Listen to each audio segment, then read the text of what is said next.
know me from Vintage 61 Storehouse in Origsburg, Pennsylvania. I am the decorator there, so if you have the opportunity to visit, you'll get to see my work there. And I'm also from West End Vintage. I have a shop inside that space. So today we're going to talk about something that you might run into from time to time in picking a piece of furniture. How do I want to finish it? Do I want to paint it, or do I want to pump up the wood grain or the intensity of the coloring through using hemp oil? Or in Miss Mustard Seed's case, it is called milk oil. And so I'm going to go through a few pieces of trying not to say so much, so bear with me. I'm going to go through a number of pieces and evaluate which way I would do it. I'll start with this box. This box is pretty beaten up. It's showing its wear and tear over lifetime, but you know what? That's its story. So in a case like this, even though it's very primitive in how it was executed, it's almost like there's been like a spray paint put on over here. I want to keep that. I want to keep its story. I want to keep its interest. A piece like this, I could go either way. Just to hemp oil it would look really nice, bring out lush wood tones, but it is a interesting piece to use in a decorative way, like on your table. Put flowers in it, use it as with serving pieces. So if I paint this, I might get a little more function out of it. So I'm on the fence with this one.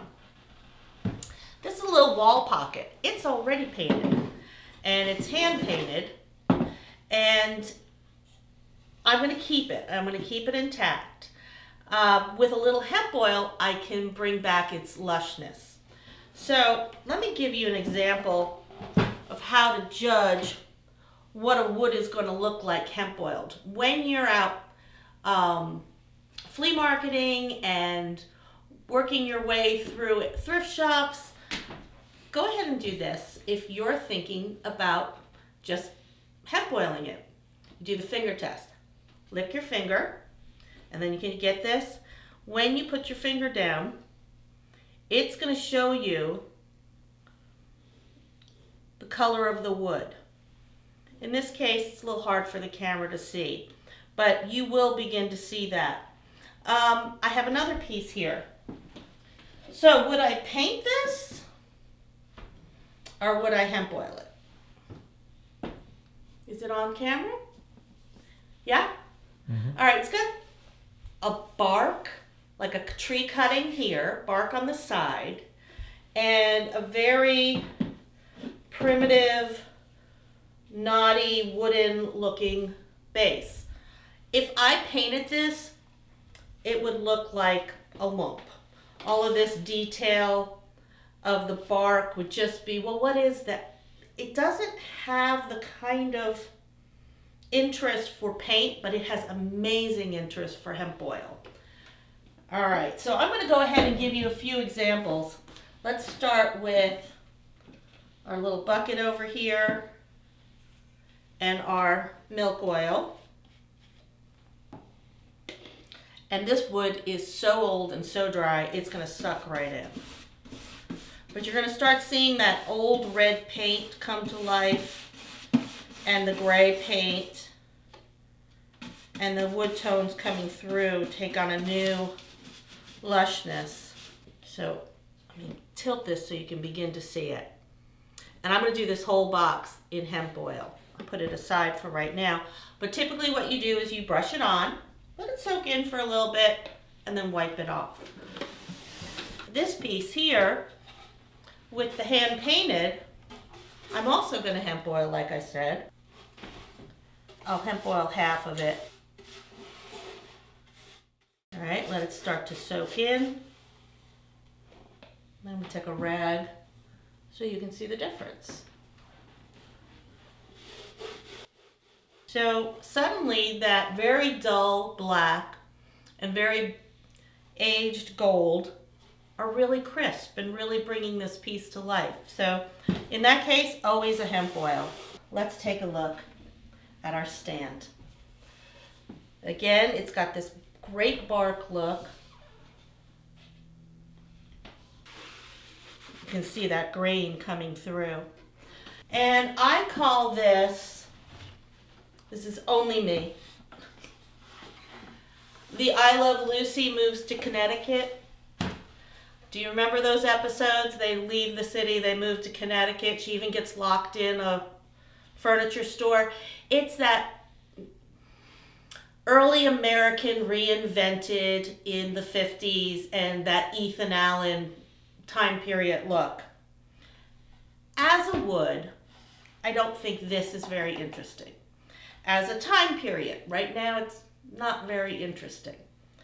But anything with drawers right now is interesting. So this would be a piece that I would paint. I could do the wet test to show you. You're not going to be able to see it on camera, but it just doesn't have any kind of porousness to it to soak that water in. It's kind of a dull wood, and this would be a piece I would select to paint. I have a little of Miss Mustard Seed's Milk Paint already stirred up over here. My first coat goes on really easy. Now I can choose to add a bonding agent to this or let it go chippy. I'm going to let it go ahead and get chippy if it does. And I'll come back and show you that finish later on today. All right, I have two more pieces to show you over here. This here is veneer. It's not an interesting wood. It's got a nice feel though in the front. This would be something I would paint. And I would need to use a bonding agent because it's very slick. I may even go over it with a little sandpaper, give it a little tiny bit of tooth. Not necessary, but I might feel better about it. And I might mix it up. I might keep the drawer fronts and the cabinet fronts just as is and paint the housing. But this is a project for another day. Just showing you how to determine whether or not this is a painting piece or if it is a hemp oil piece. One other piece back here, this is a piece of stickly furniture, this desk. This piece you would never want to paint. Stickly is a very, very well-known name in historic furniture making. So if you're aware that a piece has so much integrity on its own, if it's dull, go ahead and hemp oil. Paint it on, wipe it off, and you'll bring it back. I would only ever consider painting this if you didn't care about maintaining its value and if it was just trashed. It's got so much integrity as is. So keep the stickly or the very respected furniture makes a little bit towards their natural. Now, I don't mean all the Ethan Allens. I don't mean all of the typical furniture pieces, but when they're extra special, go ahead and keep it natural. All right, so I'll be back with a trunk that I want to show you a little bit more with our spit test, we'll call it that, and I'll see you in a minute. All right, so this trunk I got at auction, and it's very interesting because it has multiple different wood types in it. There's a pine here and something a little bit more red toned here, and there's that red tone. So what to do with this? Well, my preference is to keep it natural. How do I decide between one or the other? The caliber of the wood and the shape the wood is in. So we'll take that water test again. Let's see if the camera sees it. And I'm going to just use some real water this time. And you can see what the pine is going to look like. And what this is going to look like. And again, the camera may not be picking that up, but when you are out shopping, that is something you can do just to judge that. But why would I want to hemp oil this if it's different types of wood? because that's visual interest. It's very current. It's very interesting to mix woods. So I'm going to go ahead and put some hemp oil on this piece. And look over here at this dovetail, how the dark wood is against the light wood. It's a great example of those colors. Okay, I'm going to finish this up and I'll see you in a little bit. And we are done. Okay, remember our box? Here it is. All right, it's come to life with all of those colors getting very deep and rich. And then here is our wall pocket, also brought back to life. And over here are the two pieces we opted to paint. This one's still drying, you can kind of tell. This is a color called Aqua Sky. You formerly knew it as Eulalie Sky. So Aqua Sky is our new formula here from Miss Mustard Seed. All right, and so what I wanted to do was I wanted to preserve the integrity of this piece because the wood was very weathered over time. It has uneven surfaces and nicks and dings. So what I did was I painted it and then sanded a lot of it off. I want to give it a primitive presentation.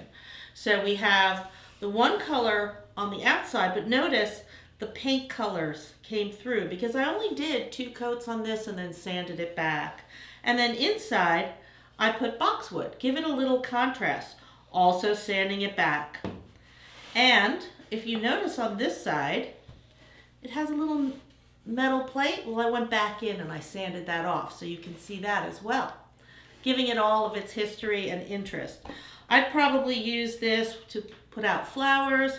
I might put out hey, this is good. I'd put out napkins or stuff for eating if we were putting out a picnic table, all things to make things a bit more interesting. You tell me if I look beautiful, right? I'm not getting it. All right, we're gonna leave it big. All right, so that's our wood box. And then this is that piece. Now, I was having some memories. The I Love Lucy Goes to Connecticut episode where she buys all the furniture for the house. So if you recall, I'm old, I do. Her and Ethel went to a furniture store and they had met somebody who said, you come to my furniture store, I'm going to give you everything at cost. So they went through the store and they looked at every tag and they're like, wow, the prices are so great. And in the end, what she thought she had to spend was an astronomical amount more because she was looking at serial numbers and not the price. Too much information. Why do I share? Because it's in there. I've got to talk.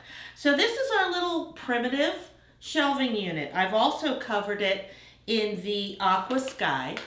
And I put a little bit of the boxwood on the shelves just to give it a little tonal change, and then I wiped it right off.